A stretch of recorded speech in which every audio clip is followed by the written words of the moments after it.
Selamat pagi jemaat Tuhan. Kita bertemu lagi di Salam Pagi. Saya mengajak Bapak Ibu untuk membuka Alkitab kita di dalam Kisah Para Rasul pasal yang ke-20 ayat yang ke-20.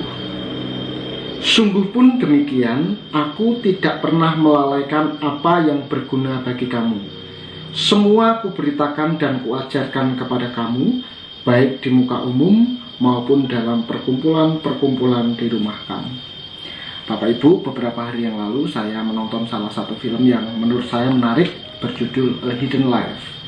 Pemeran utamanya, Franz, ditahan di dalam kamp konsentrasi Nazi karena dia tidak mau membela Nazi berperang dan dia tidak mau diambil sumpah setianya kepada Hitler. Akibatnya, Franz dijebloskan ke dalam penjara. Di penjara dia bertemu dengan banyak orang, Bapak Ibu, yang juga mengalami aniaya dan kekerasan. Tetapi ada hal yang menarik. Sekalipun Franz ini dianiaya dan dipukuli, tetapi kebaikan hatinya tetap muncul, Bapak Ibu. Di penjara, dia berbuat baik kepada teman-temannya, yang pada waktu itu tidak banyak bertahan menghadapi siksaan, Bapak Ibu. Tetapi Franz bisa bertahan, sampai akhirnya dia dipanggil untuk dihukum mati. Apa kunci rahasia Franz sehingga dia bisa bertahan di dalam kesukaran itu, Bapak Ibu? Karena dia memiliki motivasi yang tinggi, motivasi untuk berbuat baik. Dia sadar bahwa hidupnya harus berguna. Inilah motivasi yang muncul atau lahir dari dalam diri, Bapak Ibu. Dan itu juga yang dialami oleh Paulus, Bapak Ibu. Bapak Ibu yang saya kasih di dalam nama Tuhan Yesus, Paulus menyampaikan salam perpisahannya kepada perwakilan di jemaat di Efesus yang pada waktu itu dilayani selama 3 tahun. Bapak Ibu, ayat yang kita baca adalah salam perpisahan Paulus kepada perwakilan jemaat di Efesus yang pada waktu itu benar-benar Paulus sudah tidak tahu lagi kapan akan bertemu dengan mereka. Bahkan Paulus mengatakan di dalam ayat yang ke-22, tetapi sekarang sebagai tawanan roh aku pergi ke Yerusalem dan aku tidak tahu apa yang akan terjadi atas diriku di situ. Paulus tidak tahu apa yang akan terjadi pada dirinya, dan Paulus tidak memberikan jaminan kepada jemaat di Efesus kalau mereka akan bertemu dengan Paulus lagi. Nah, Bapak Ibu yang saya kasih di dalam nama Tuhan Yesus, tetapi Paulus telah memberikan segalanya. Apa yang dimaksud memberikan segalanya? Yang terbaik dalam diri Paulus sudah dicurahkan untuk jemaat yang ada di Efesus pada waktu itu. Apa yang terbaik? Semua.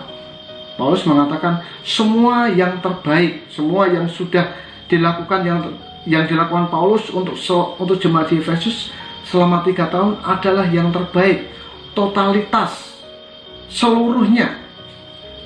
Itulah sebabnya kenapa Paulus merasa dirinya sangat berguna dan lahirlah motivasi di dalam dirinya untuk bertahan dalam berbagai persoalan hidup yang dialami.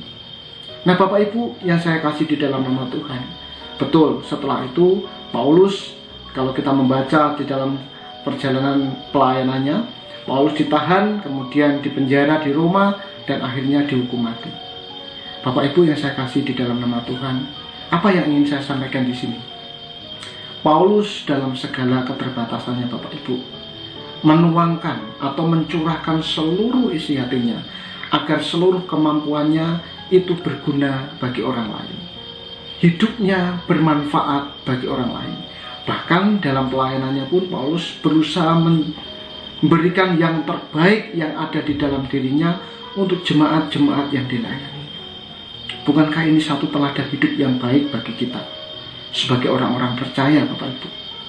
Bapak Ibu yang saya kasih di dalam nama Tuhan Yesus, kualitas hidup kita itu ditentukan bukan karena apa yang kita miliki, tetapi justru apa yang kita berikan. Apa yang kita berikan dengan sepenuh hati, dengan totalitas, baik itu di tengah-tengah keluarga kita, di tengah-tengah pelayanan kita, di tengah-tengah masyarakat, di tengah-tengah pekerjaan kita, itulah bukti bagaimana kualitas diri kita sepenuhnya terlihat. Sama seperti yang diteladankan oleh Paulus. Ketika dia melayani dengan totalitas. Ketika dia mengasihi dengan totalitas.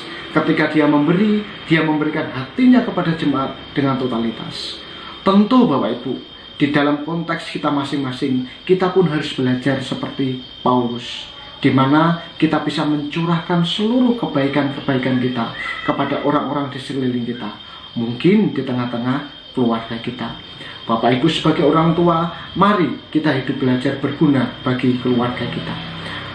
Bapak atau teman-teman atau anak-anak remaja yang saat ini menjadi anak, mari berusaha untuk belajar lebih baik, menghormati orang tua, dan belajar dengan sungguh-sungguh. Itulah bukti aktualisasi diri. Apa itu aktualisasi diri? Di mana kita menggunakan seluruh kemampuan kita, seluruh kepandaian dan kehikmat kita dengan sebaik mungkin, dengan semaksimal mungkin, dan itu berguna bagi orang lain. Disitulah akan lahir motivasi dalam diri kita, Bapak Ibu. Selamat menjadi murid Kristus yang menunjukkan kualitas hidup yang baik. Kualitas hidup yang baik yang bagaimana? Yang ditunjukkan dengan hidup kita yang berguna bagi orang lain. Mari kita berdoa.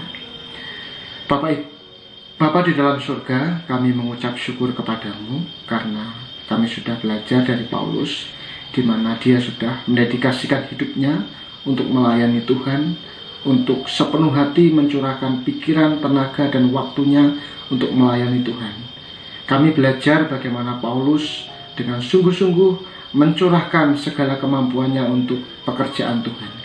Kami pun didorong Tuhan sebagai umat percaya agar kami betul-betul mencurahkan segala kemampuan dan kreativitas kami untuk melayani Tuhan, untuk mengasihi sesama dan menjadi berkat, sehingga hidup yang kami jalani menjadi hidup yang penuh dengan manfaat dan berguna bagi orang lain. Hamba-Mu berdoa untuk jemaat Tuhan yang ada saat ini. Engkau berkati mereka yang saat ini sakit, Tuhan sembuhkan. Yang bergumul dalam ekonomi, Tuhan curahkan berkat melalui pekerjaan mereka. Yang saat ini sedang mempersiapkan diri di dunia pendidikan, Tuhan pun akan memberkati mereka. Terima kasih, kami akan melanjutkan aktivitas kami, tetapi biarlah berkat, damai sejahtera daripada Allah senantiasa memelihara dan memberkati kehidupan kami. Di dalam nama Tuhan kami Yesus Kristus, Allah yang menjadi juru selamat kami berdoa. Amin. Selamat melanjutkan aktivitas. Tuhan Yesus memberkati.